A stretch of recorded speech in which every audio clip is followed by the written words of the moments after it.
Hi. Welcome to Movie X. Today I will show you a sci-fi drama movie from 2015 titled The Martian. Spoilers ahead. Watch out and take care. I hope you enjoy the video. The film starts on Acidalia Planitia, the landing site of the shuttle Ares 3 on Mars. The Hermes crew, led by Commander Melissa Lewis, along with Mark Watney, Beth Johansson, Rick Martinez, Chris Beck, and Alex Vogel, are gathering their samples before re-entering their vessel. The crew learns that an intense storm is about to pass through. Choosing to go on with their mission, Watney opts to wait it out. The crew heads out in their suits as heavy winds and sand gusts in them. A piece of debris breaks off and strikes Watney, knocking him out of sight from the crew. Lewis tries to guide the others to find Watney, but the storm is way too strong for them to keep going. They head back into the vessel without Watney and fly back into space. Back on Earth, Director of NASA Teddy Sanders holds a press conference to state that while the Hermes crew succeeded in their mission, Watney was lost, and he is declared dead. Watney wakes up on Mars on what is Sol 21, in other words mission day 21 after the storm has long passed. His oxygen is depleting rapidly, so he makes his way back to the habitat station.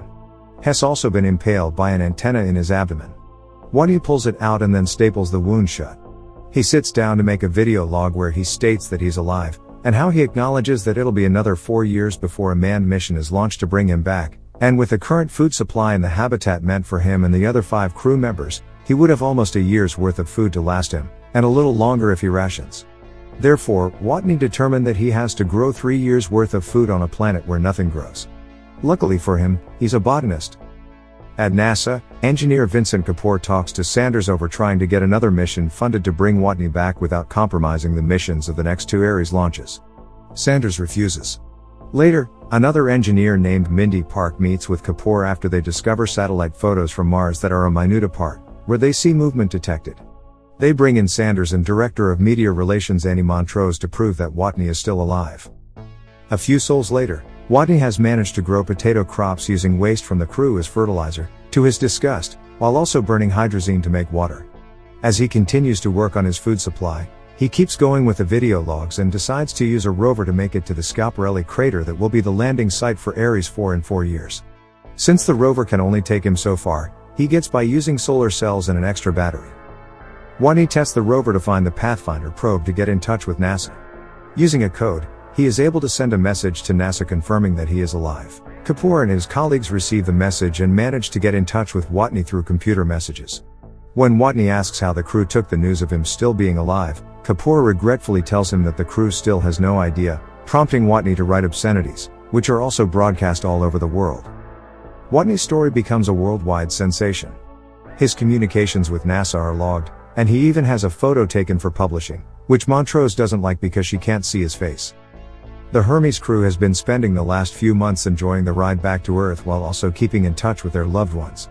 The flight director of Ares 3, Mitch Henderson, contacts the crew and informs them that Watney is alive, and that they've kept it from them for the last 2 months so as to not distract them from their mission. The news only makes them angry and guilt-ridden, but Henderson tells them that Watney has stressed repeatedly that it wasn't their fault and they had reason to suspect that he was dead. The folks at NASA determine that they can reach Watney by Sol 868, and with the amount of food he's grown, it can last him way past that. Things go south for Watney when he enters the habitat, and the airlock decompresses, blowing out a good portion of his crops and causing his helmet to crack. He gets a bunch of duct tape to seal the crack. With less food, he figures he only has enough food to last him past 300 sols, and possibly longer if he rations, but it would mean starving himself. NASA quickly launches a probe to resupply Watney. Moments after launching, it explodes. 2 directors from the Chinese National Space Administration, Zhu Tao and Guo Ming, witness the explosion and plan to help NASA by sending a probe themselves with Watney during the Ares 4 launch. We meet astrodynamicist Rich Purnell. While a bit absent-minded, he devises a plan that would get the Hermes crew to turn around and go on an extended space trip to get Watney back while also being able to intercept the Chinese probe and get the supplies for Watney.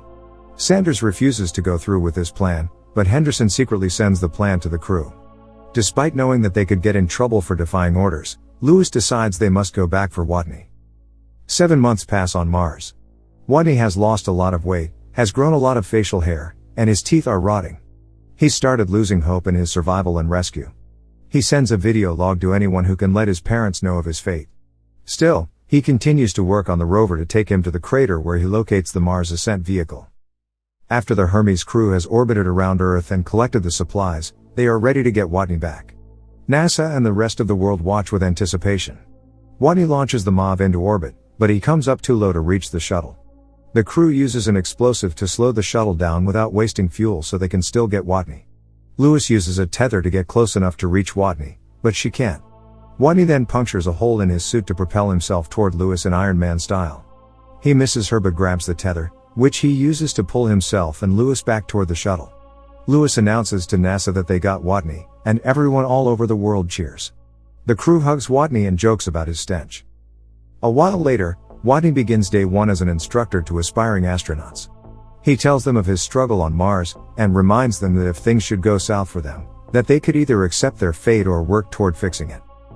During the initial credits, we see the characters years later as they watch the launch of Ares 5, which Martinez is part of. Kapoor, Montrose, Park, and Sanders watch from NASA. Lewis watches at home with her husband, while Vogel is at home with his family.